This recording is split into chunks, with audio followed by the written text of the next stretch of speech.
Pada malam ini kita ingin mengangkat satu isu yang banyak berlaku di kalangan masyarakat dan kita cuba mencari jalan penyelesaiannya, iaitu masalah campur tangan ibu bapa dalam rumah tangga anak-anak. Sememangnya dalam kita nak mengikut keinginan ibu bapa, khususnya dalam bab melayari bahtera rumah tangga, adalah antara dilema terbesar yang dialami oleh ramai anak-anak apabila ibu bapa campur tangan dalam rumah tangga mereka.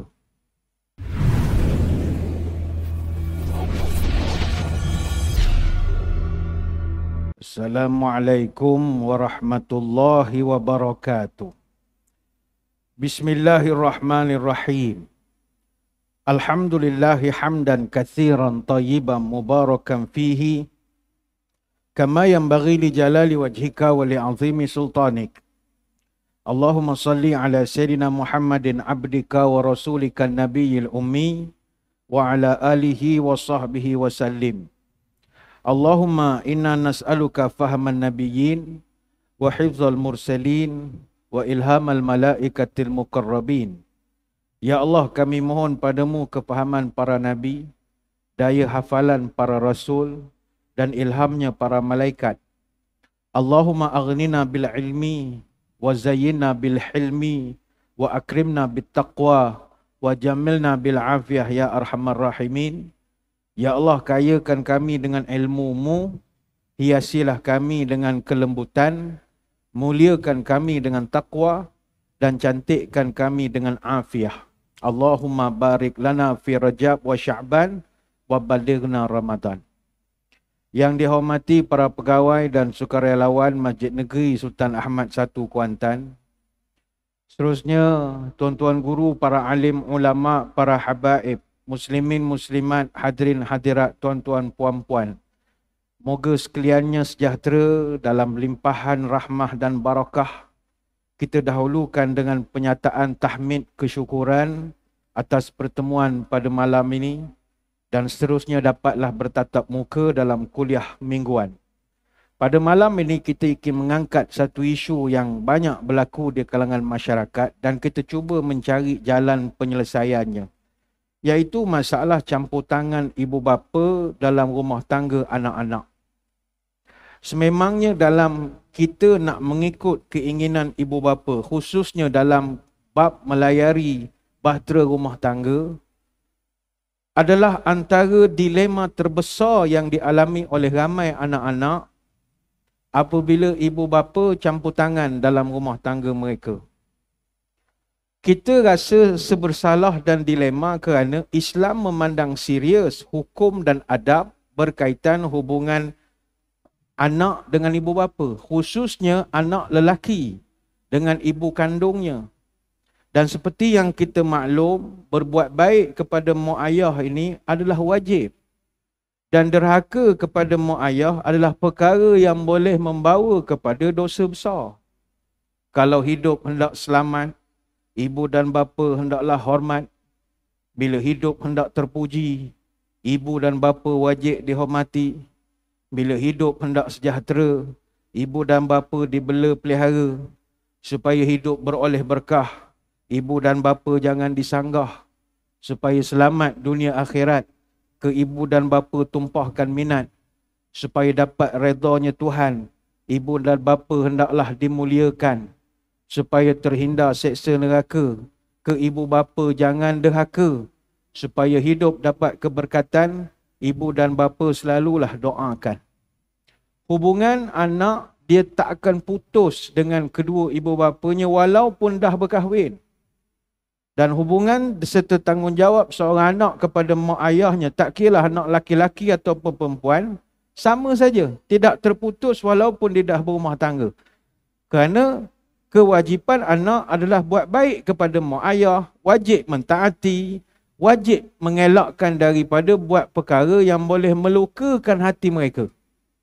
Dan ini sabit di dalam nas yang kuat. Contohnya Allah Ta'ala berpesan, wa'budullaha wa la tusyriku bihi syai'a wa bil walidaini ihsana. Dan engkau sembahlah Allah, jangan syirikkan Allah, Dan buat baiklah kepada mak bapak kamu, kata Allah dalam surah An-Nisa ayat 36. Arahan, buat baik kepada mak bapak kamu. Itu yang sebut kata ulama, tartibul kalimat, susunannya selepas taat kepada Allah dan Rasul, taat kepada mak bapak. Tinggi kedudukan. Begitu juga dalam surah yang lain, Al-Isra ayat 23, wa qadha rabbuka alla ta'budu illa iyyah wa bil walidaini ihsana. Dan hendaklah Tuhan kamu telah perintahkan, jangan kamu sembah melainkan kepada Allah, dan hendaklah engkau buat baik kepada ibu bapa. Dan panjang ayat itu Tuhan sebut, imma yablughanna indakal kibara ahaduma aw kilahuma fala taqul lahumā uffin wala tanharhuma wa qul lahumā qawlan karīmā. Dan bila mak ayah kamu sudah sampai umur tua, maka jagalah mereka, peliharalah mereka, dan jangan kamu berkata pada mereka sekalipun, dan jangan kamu tengking atau sergah mereka, dan berbicaralah kepada mereka dengan percakapan yang sopan santun. Surah Al-Isra ayat 23. Sebab itulah apabila kita berada pada persimpangan, tanggungjawab kita nak jadi anak yang baik pada mak bapak kita. Dalam masa yang sama kita ada keluarga, ada anak, ada isteri. Bagi seorang anak perempuan ada suami. Dalam masa yang sama mak ayah yang kita wajib taat ini, dia campur tangan pula dalam rumah tangga kita. Sehingga timbul pula satu keadaan yang merunsingkan, ada sesetengah mak atau ayah paksa anak minta cerai. Ataupun dia suruh anak lelaki dia ceraikan dia punya isteri. Maka ada masa anak-anak tersepit. Dan ini bukan cerita drama, tapi ini yang banyak berlaku dalam masyarakat. Ada satu kajian yang dibuat oleh sekumpulan penyelidik daripada Fakulti Sains Sosial dan Kemanusiaan di Universiti Kebangsaan Malaysia. Mereka buat satu kajian bertajuk pencetus utama konflik perkahwinan sepanjang fasa pertama perkahwinan dalam kalangan pasangan muda. Dia buat tumpuan kajian kesnya semasa PKP. Dan kajian ini, kajian ilmiah, diterbitkan dalam International Journal for Studies on Children, Women, Elderly and Disabled. Disiarkan bulan Disember tahun 2021. Data yang mereka perolehi adalah menerusi reka bentuk kajian kualitatif dengan teknik temu bual separa berstruktur berdasarkan kepada pendekatan fenomenologi terhadap responden yang berada pada fasa pertama perkahwinan. Dia ambil responden yang kahwin antara 1 hingga 10 tahun. Jadi hasil daripada kajian itu mendapati kesemua responden mengakui dan menjelaskan bahawa wujud konflik dalam rumah tangga mereka sepanjang 10 tahun perkahwinan. Dan mereka nak tahu apakah konflik-konflik itu. Hasil analisis menunjukkan 3 pencetus utama konflik perkahwinan dalam perkahwinan pasangan muda 1 hingga 10 tahun. Nombor 1, hok balah siang malam kerana krisis kewangan. Duit tak ada. Yang kedua, masalah komunikasi. Mungkin suami banyak main telefon, tak borak dengan isteri. Banyak masalah, banyak dengan kawan-kawan lah, ride motor, kolo, kele sampai tak cara ke isteri. Dan yang ketiga, yang memberi sumbangan juga adalah campur tangan daripada keluarga. Jadi campur tangan keluarga ni benda berat. Bagi kita mak ayah, kita prihatin ni anak kita. Kita tengok anak kita ni suaminya perangai gini. Lantas kita pun, kerana sayang, kita pesan pada anak perempuan kita, minta cerai je lah ke lelaki kau. Sebersalah lah dia. Apatah lagi anak lelaki. Kita tengok menantu perempuan kita jenis muncung je, tak bercakap jenis banyak perangai, panas baran apa semua. Kita pesan pada anak lelaki dia, anak lelaki kita, awak cerai ke je lah isteri awak tu. Anak nak buat macam mana? Sebab itu anak akan berada dalam keadaan serba salah apabila keadaan ini berlaku. Menantu juga jadi dilema apabila perkara ini terjadi. Walhal tuan-tuan puan-puan, anak kita dah dewasa, dah jadi suami orang, dah jadi isteri orang. Berilah peluang dia ambil keputusan terbaik untuk masa depan dia. Bak kata orang tu anak ni bila dah besar, lidah dia beri gelanggang cakap, tangan dia beri tempat menjangkau, kaki dia beri tempat melangkah, Duduknya tidak terpuruk, tegaknya tidak tersundak, lenggangnya jangan dihalang. Sebab anak kita dah besar. Sebab itu marilah ibu bapa sekalian, ayuh kita jadilah ibu bapa ataupun ibu bapa mertua yang baik dan bijaksana. Bukan tak bagi campur. Dan bukan nak suruh campur pun rumah tangga anak kita. Tapi jadilah seorang mertua atau ibu bapa yang bijaksana. Sebab itu kita ada pengalaman. Semua kita yang dah berkahwin, kita ada mertua. Kita ada ipar dua. Melayan mertua ni benda besar, benda payah. Kita tak dapat nafikan. Kadang-kadang pak mentua, mak mentua ni dia bukan mak ayah kita. Jadi mungkin dia kenal kita sejak kahwin dengan anak dia saja. Adalah perlakuan kita yang tersilap, lalu dia marah, disuruh anak diceraikan kita ataupun disuruh berpisah dengan kita. Baik itu sebagai orang tua, jadilah orang bijaksana. Menyebut tentang mertua ini, dalam bahasa Inggeris, mertua ni dipanggil parent-in-law. Parent-in-law. Jadi kalau mak mentua dia panggil mother-in-law. Pak mentua panggil father-in-law. Tapi mother-in-law ni ada masa dia tak jadi mother-in-law. Ada masa boleh jadi monster-in-law pun ada masa juga. Bila kita tak bijaksana. Sebab itu Allahyarham P. Ramlee dulu tahun 62, dia timbulkan satu isu, angkat satu isu yang berlaku dalam masyarakat. Dia buat filem Ibu Mertuaku. Sebagai gambaran, orang tua kalau tidak bijaksana, dia tidak menjadi rahmah di dalam rumah tangga anak-anaknya. Sebab itu di barat, mereka ada satu pokok. Pokok tu asalnya nama devil's tongue. Lidah setan. Devil's tongue. Mereka panggil pokok itu tukar nama kepada mother-in-law's tongue. Pokok lidah iblis tukar jadi pokok lidah mak mentua. Bayangkanlah. Artinya kalau kita ada masalah dengan mertua, bukan kita je, satu dunia. Sampaikan dalam pasaport Inggeris, mereka mengatakan Adam and Eve were the happiest and the luckiest couple in the world. Adam dan Hawa adalah pasangan paling beruntung dan paling gembira dalam dunia. Apa sebab? Because neither of them had a mother-in-law. Sebab dua-duanya tak ada mak mentua.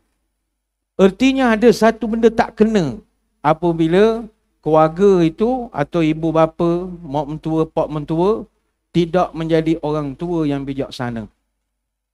Ada mertua yang kita lihat yang jenis busybody. Ada. Nak campur tangan dalam rumah tangga anak-anak, silakan. Tapi jangan jadi busybody. Busybody ni maknanya setiap masa nelipon cucu, dah tanya makan apa, lauk apa, tidur pukul berapa. Dia hari-hari sayang cucu, kita tak ada masalah. Kadang terlalu campur tangan dalam soal mendidik anak, susah juga. Bila kita marah anak kita, mak kita marah, mak mentua marah, awak tu lah marah, dia sayang sangat ke cucu. Akhirnya anak kita jadi bengong. Dalam rumah ada dua peraturan berbeza. Satu abah tak bagi, satu tok bagi. Mana saya nak buat? Lama-lama akan jadi huru-hara esok. Ini contoh simple sajalah. Ada juga mertua yang jenis kaki gosip. Kita terpaksa tahan telinga berjam-jam. Mendengar cerita dia memburukkan anak-anak dia, memburukkan menantu sana, memburukkan cucu kat sini. Pening. Kita jangan masuk campur, jadilah menantu yang bijaksana. Sebab peganglah kepada pesan orang tua. Hari ini awak mendengar mak mentua ngata ke menantu lain, hari esok mak mentua akan mengata ke awak pula. Jadi dia akan pusing-pusing betul. Masuk kanan, keluar telinga kiri. Yang ketiga, ada mertua yang jenis kuat mengeluh. Mengeluh sokmo, tak ada hari yang gembira. Ngeluh sakit, tak ada duit, pak mentua malas, menantu kedekut, cucu tak dengar kata, bibik lembab, macam-macam. Tak ada masalah. Tapi kalau hari-hari itu tidak bijak namanya. Yang keempat, ada mentua jenis mata duitan. Kalau menantu kaya, lain layanannya. Kalau menantu miskin, lain layanannya. Bahkan cucu pun kalau dia adalah daripada yang menantu yang kaya, dia layan lain. Ni bukan semua. Kalau menantu tu kaya, balik air raya nanti, mak mentua, pak mentua tunggu depan pagar. Sebab menantu kesayangan. Tapi kalau menantu hak sederhana saja, dia tunggu dekat ruang tamu saja. Tapi kalau menantu hak susah B40, dia tunggu kat dapur saja. Dibeza-bezakan. Kalau cucu daripada menantu yang duit banyak, yang kaya, melompatlah dalam rumah, tak dimarah walau sepatah. Tapi kalau cucu tu dari menantu yang dia tak berapa suka ataupun tak berapa senang, baru pegang ini kena marah, pegang itu kena marah. Ini membanding-bandingkan antara satu dengan satu yang lain. Jangan, orang esok tak suka. Begitu juga ada mentua pilih kasih. Kalau suaminya tu, suami kita tu anak kesayangan dia, kita pun kenalah kongsi kasih sayang dengan mak mentua kita. Dan sebaliknya juga, kalau suami kita bukan anak kesayangan ibunya, bersiap sedia jugalah kita dimenantu tirikan juga. Dan begitulah yang banyak berlaku. Ada mentua jenis acuh tak acuh. Bila kita mengadu masalah, dia pun masuk kanan, keluar kiri. Tak berapa melayan sangatlah, tak tahu suka ke tak suka ke kita. Ada mentua jenis mulut manis, depan kita puji, kata-kata manis, belakang kita habis dibantainya. Kalau kita nak bercerita tentang masalah mertua, orang tua dalam rumah tangga, itu memang banyak. Sebab itu malam ni saya ingin mengajak hadirin hadirat sekalian, khususnya tuan puan-puan yang dah jadi mak mentua, pak mentua. Mertua ni, dia bukan tak boleh ambil tahu rumah tangga anak menantu dia, tapi kena ada had. Nabi SAW pun, dia ambil tahu hal ehwal rumah tangga anak dia. Tapi ada batas yang dia letakkan. Kalau dah sampai suruh minta cerai, itu dah langkah batas betul. Mari kita lihat dalam beberapa riwayat. Moga jadi iktibar kepada kita. Kes pertama, kalau kita lihat, pernah Fatimah radhiyallahu anha, anak anda Nabi, dia mengadu kepada Nabi masalah kepenatan dia bekerja di rumah. Dan Nabi respon. Nabi ambil maklum. Tidaklah dia kata, pandai lah nak sesat. Tak, Nabi respon. Ada satu riwayat daripada Ali bin Abi Talib radhiyallahu anhu, dia cerita, anna Fatimata alaiha salam syakat ma talqa fi yadiha minar raha. Fa'atat Nabi sallallahu alaihi wasallam tas'aluhu khadiman falam tajidhu. Ali cerita, isteri dia Fatimah pernah mengadu tentang masalah tangan dia yang pecah-pecah kerana mengisar gandum. Maka dia pun pergilah ke rumah Nabi dengan niat nak minta seorang pembantu rumah. Tapi bila dia pergi ke rumah Nabi, falam tajidhu, Nabi tak ada di rumah. Yang ada hanya Aisyah radhiyallahu anha. Fadzakarat zalika li Aisyata. Maka Fatimah pun ceritalah hal kesusahan dia tu kepada Aisyah. Aisyah kata, tak apalah, kalau Nabi balik kan, saya sampaikan pada dia. Falamma jaa akhbarathu.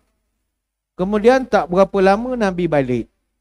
Fatimah dah balik ke rumah. Aisyah pun cerita, tadi ada Fatimah datang, dia cerita begini-begini, tangannya sampai sakit-sakit buat kerja apa semua.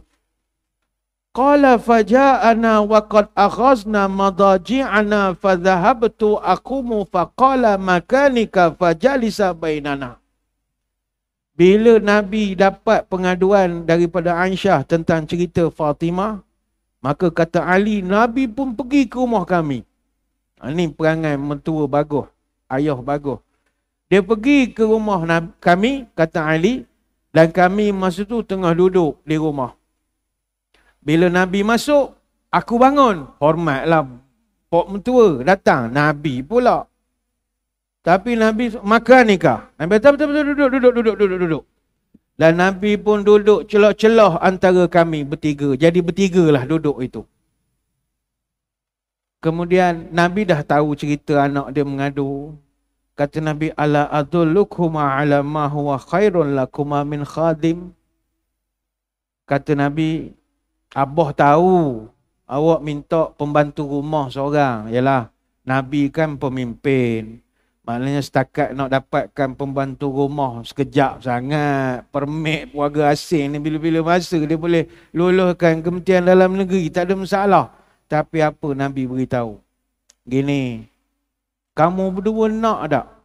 Ada satu benda yang kalau Abah bagi, saya bagi pada kamu, benda tu lebih baik daripada dapat seorang khadam. Dia tanya kepada Ali dengan Fatimah. Kata Ali, tak, benda lagi bagus pada khadam.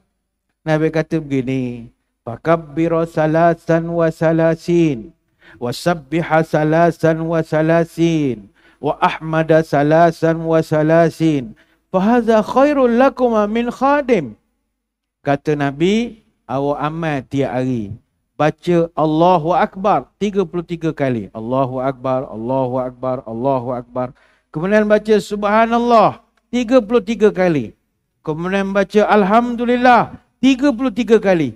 Maka membaca ketiga-tiga zikir itu lebih baik bagi kamu berdua. Khairun lakuma min khadim. Jauh lebih baik dari dapat seorang khadam ataupun pembantu. Hadis riwayat Imam Bukhari. Ini cara Nabi interfere ataupun masuk campur tangan dalam rumah tangga anak dan menantu dia. Dia tidak memburukkan Ali kerana tak mampu sediakan pembantu. Tak adalah dia kata Fatimah minta cerai lah. Miskin sangat, dah ni benda teruk sangat. Tak. Dia berikan ketenangan. Ini cara pok mentua yang bagus. Ada satu kes yang lain dalam satu riwayat. Nabi pernah menyelesaikan pertelingkahan antara Fatimah dengan Ali. Ialah adat resam berumah tangga, kelahi itu biasa. Nabi selesaikan. Dan baginda tak adalah bila dengar Ali dengan Fatimah itu bergaduh, dia panggil Fatimah, dia korek rahsia rumah tangga anaknya. Tak ada.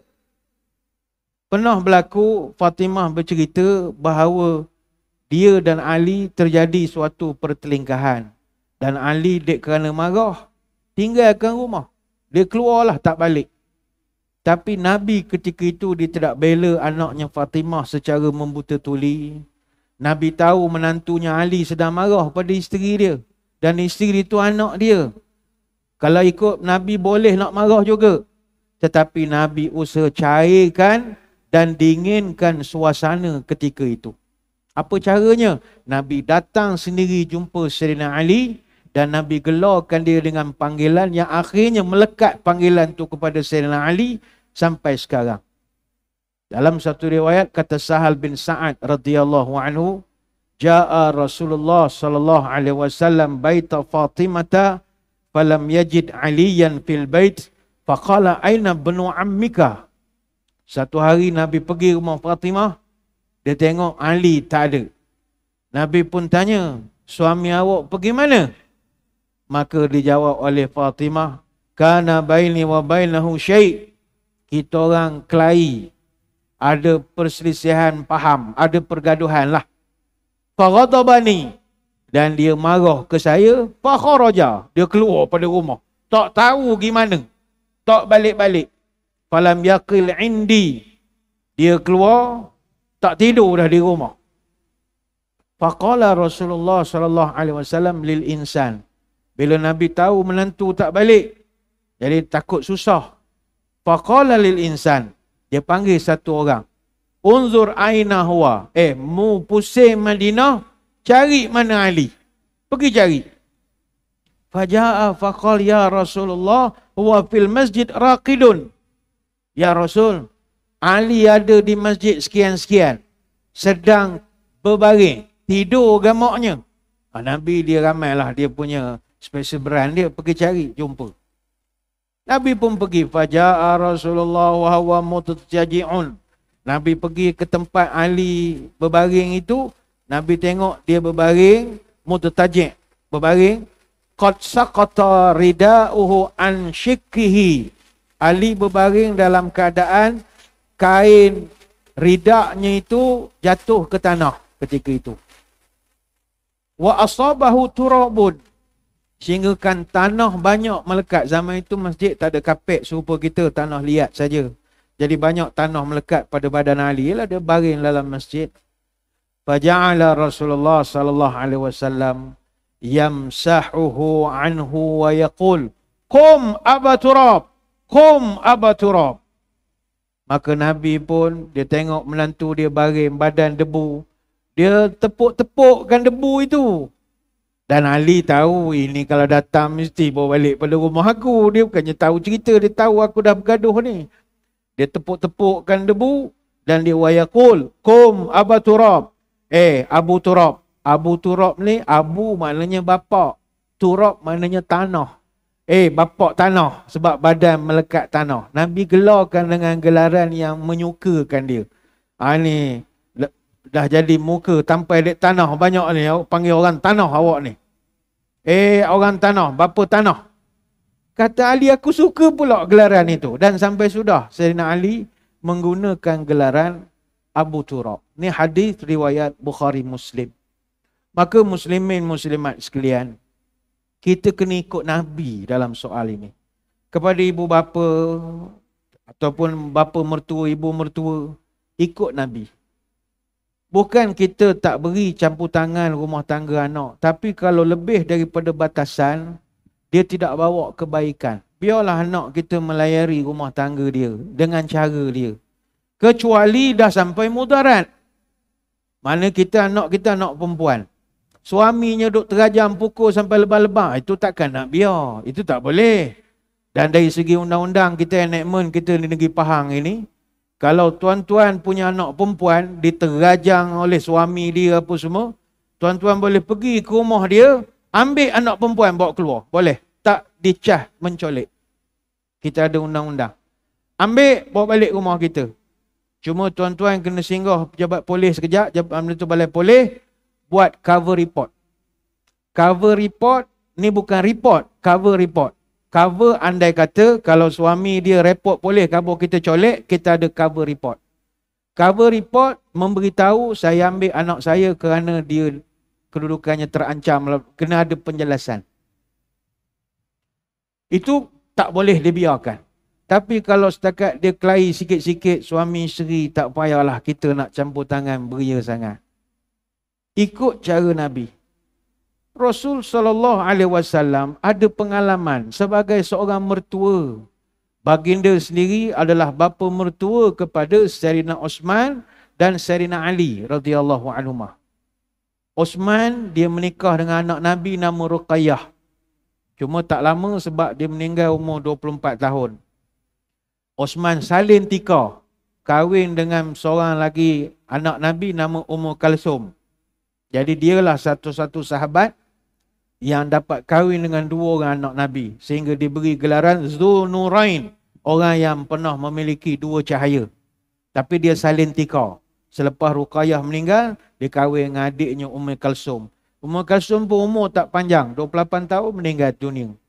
Jadi Nabi pernah jadi bapa mentua kepada Osman. Dan yang kedua, Nabi pernah menjadi bapa mentua kepada Ali. Sebab Ali dia nikah dengan Fatimah. Dan dua-dua menantu Nabi ini kontra statusnya. Ali menantu yang susah, miskin. Osman pula jutawan, kaya raya. Sebab itu Nabi dia layan saja. Semua sama saja. Menantu yang kaya, menantu yang susah. Kita kena ambil iktibar ini. Jangan mentang-mentang menantu kita ni B40, kita layan dia lebih kurang saja. Orang ni menantu T20, layannya lain macam. Tak boleh begitu. Kita kena adil. Nabi dua menantunya beza-beza. Maka perbahasan malam ini, kalau mak ayah suruh anak bercerai, anak tu nak kena ikut ke tidak? Adakah seorang anak dikira derhaka kalau dia tak taat pesanan maknya, kau ceraikan bini kau? Dia tiba tak nak ceraikan. Adakah dia kira anak derhaka jadi si tanggang sumpah jadi batu? Ini kita jelaskan. Ada dua pandangan. Pandangan pertama, ada sebahagian ulama yang menetapkan wajib untuk ditaati arahan mak walaupun dia suruh kita bercerai. Ini boleh rujuk Imam Syaukani, kitab Nailul Autar Syarhu Muntaqa Akhbar.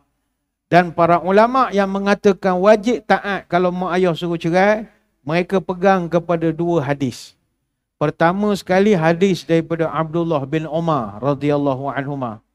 Kanat tahti imra'atun uhibbuha wa kana abi yakruhuha fa amarani abi an utalliqaha fa abaitu fa zakartu zalika lin nabi faqal ya Abdullah bin Umar talliqi imra'ataka.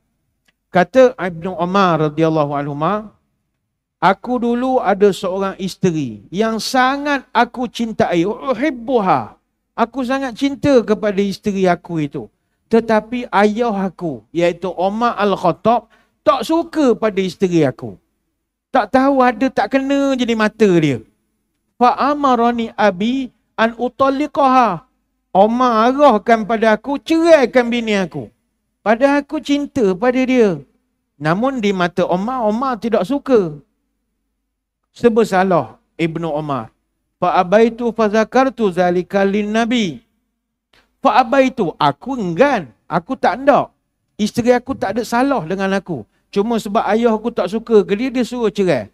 Fa'abaitu, aku engkar. Tapi fazakartu zalika lin nabi. Aku refer masalah aku pada Nabi. Cerita, ya Rasul, isteri saya gini-gini tak ada salah, saya sayang dia. Masalah ayahanda saya tak suka. Dia suruh saya ceraikan dia. Apa pendapat Tuan ya Rasulullah? Apa jawab Nabi? Ya Abdullah bin Umar, talliqi imra'atak. Ceraikan dia, kata Nabi. Ini hadis riwayat Abu Daud dan juga Tirmizi. Dan ada ulama yang pegang dalil ni. Bapak suruh, kena cerai. Satu dalil.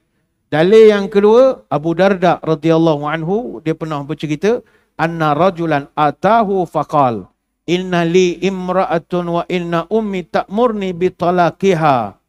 Kata Abu Darda, pernah seorang lelaki datang jumpa dia mengadu. Wahai Tuan Guru, saya ni ada isteri. Cantik, saya sayang dia. Tapi ibu saya suruh saya ceraikan dia. Bitolakiha. Nak ceraikan dia. Macam mana wahai Tuan Guru? Maka kata Abu Darda, sami'tu Rasulullah sallallahu alaihi wasallam yaqul. Aku pernah dengar Nabi bersabda, al-walidu awsatu abwabil jannati fa in syi'ta fa'addi' dhalikal bab aw fahdhu. Kata Abu Darda, Nabi pernah bersabda, ibu bapa adalah pintu surga yang paling tengah. Maka terserah pada kamu sama ada nak mensia-siakan pintu itu atau kamu nak jaga pintu itu. Sendiri mau ingat. Ini hadis riwayat Tirmizi dalam Sahih Sunan At-Tirmizi. Jadi dua dalil ini dipegang oleh ulama yang mengatakan kalau mak ayah suruh cerai, kena cerai. Sebab Umar ketika dia suruh anak dia cerai, Nabi mengatakan ceraikan. Dan kisah-kisah yang terdapat dalam hadis ini bukan hanya pernah berlaku di zaman Nabi. Skrip yang hampir sama pernah berlaku awal lagi, iaitu pada zaman Nabi Ibrahim AS. Kata Ibn Abbas radhiyallahu anhuma dalam satu hadis panjang, Nabi Ibrahim, summa atahum ba'du falam yajidhu fadakhala ala imrati fas'ala anhu. Nabi Ibrahim dia pernah singgah rumah Nabi Ismail. Nabi Ismail dah kahwin masa itu. Dan isteri Nabi Ismail tak kenal itu Nabi Ibrahim. Dia tak kenal pak mentua dia.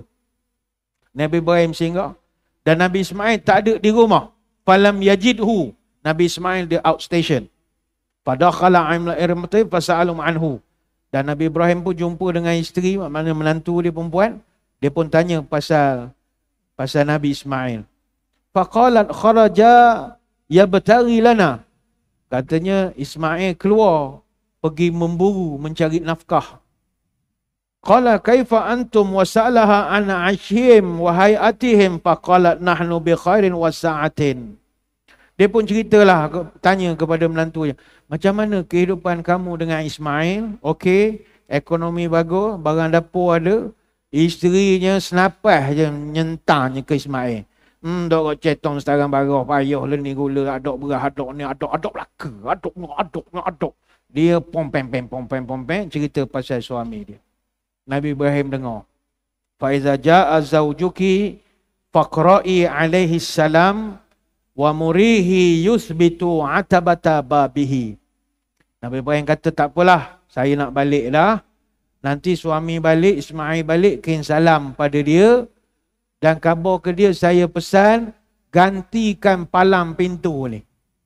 Dia cakap kias je. Gantikan palang pintu ni.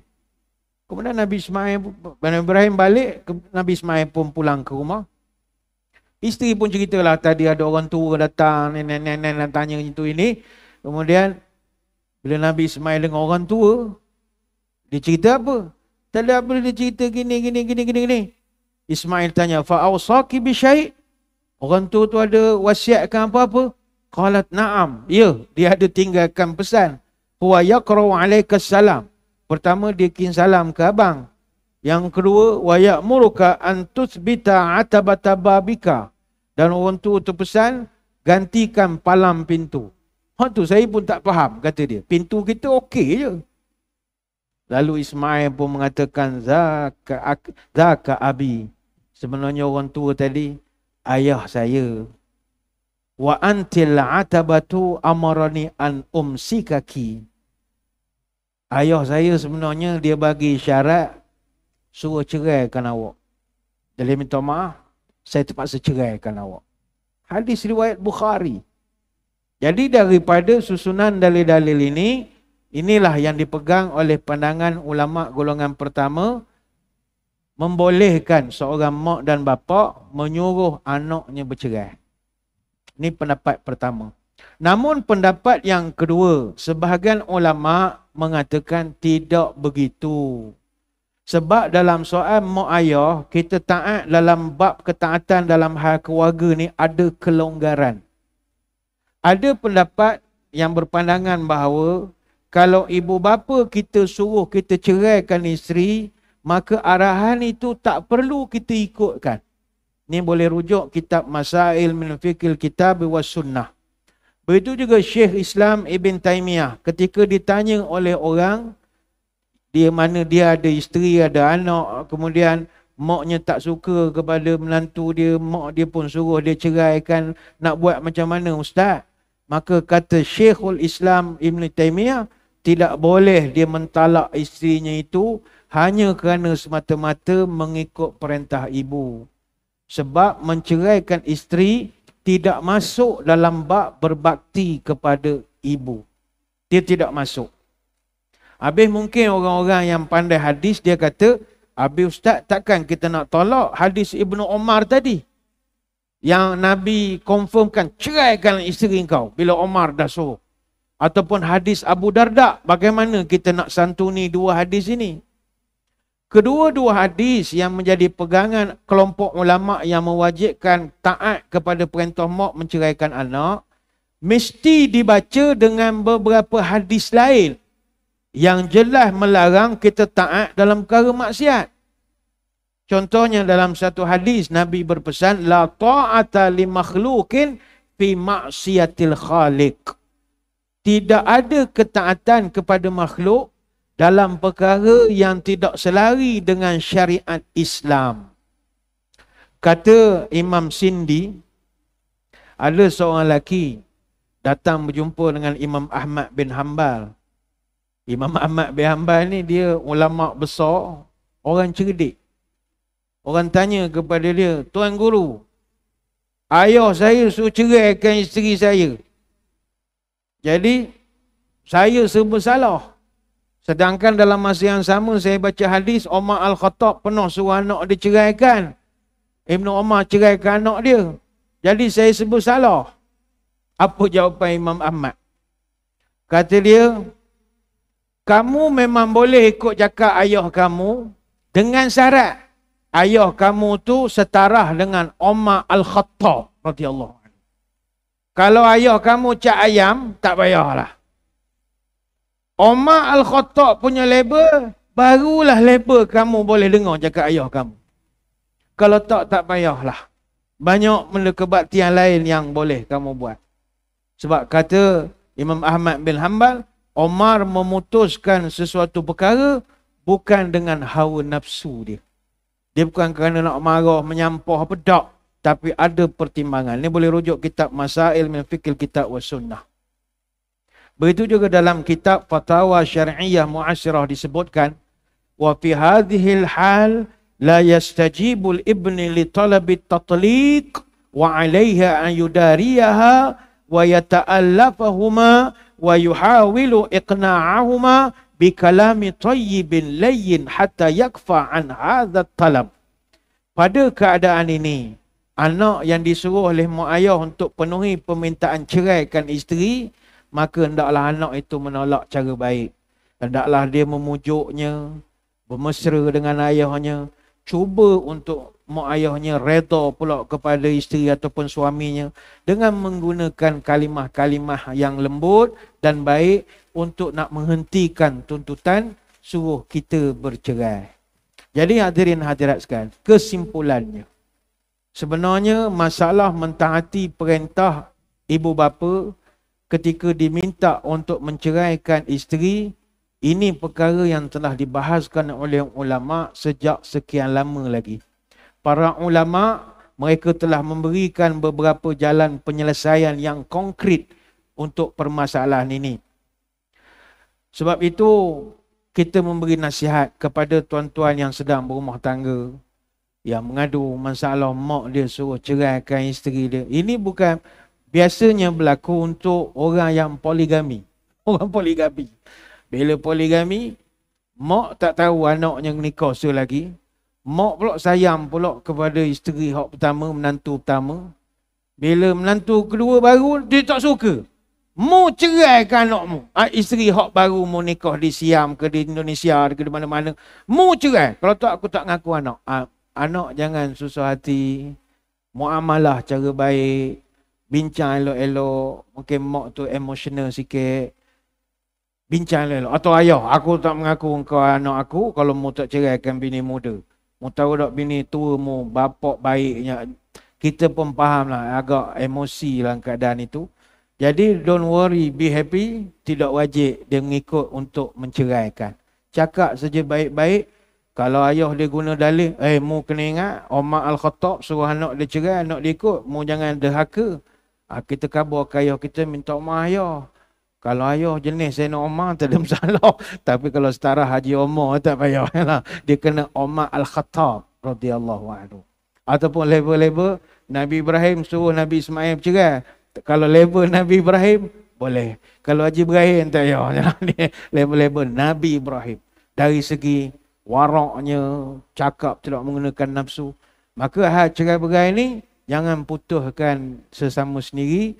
Biarlah pihak berkuasa yang menentukan. Sekadar itu sembang-sembang pada malam ini. Saya mengucapkan ribuan terima kasih di atas perhatian. Mohon maaf sebarang kekurangan. Moga-moga kita bertemu pada lain-lain kesempatan. Ingat, jangan kita sampai tergolong menjadi golongan yang memecah belahkan rumah tangga orang.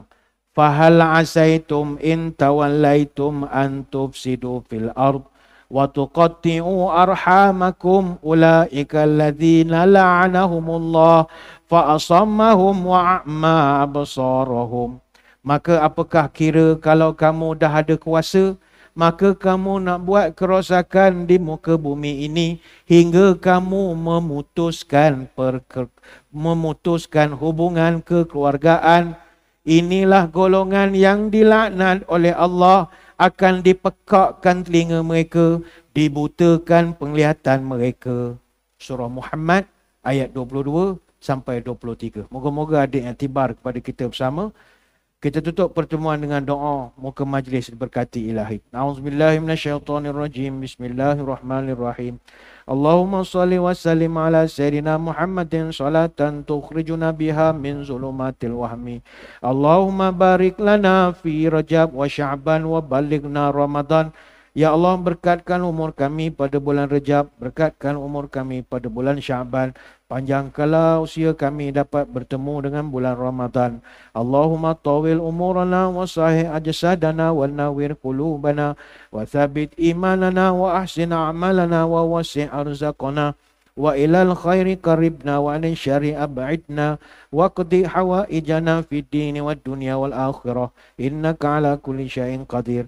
Ya Allah, panjangkanlah umur kami, sihatkanlah tubuh badan kami, terangkanlah hati kami, tetapkanlah iman kami, molekkanlah amalan kami, luaskanlah rezeki kami, dekatkanlah kami dengan kebaikan, jauhkanlah kami dari kejahatan, kabulkanlah segala doa kami sama ada dalam urusan agama, dunia ataupun akhirat.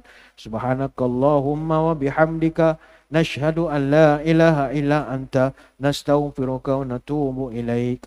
Wa sallallahu ala sayyidina Muhammadin wa ala alihi wa sahbihi wa baraka wa sallam. Walhamdulillahi rabbil alamin. Segala itu wabillahi taufiq wal hidayah. Assalamualaikum warahmatullahi wabarakatuh. Wallahu a'lam.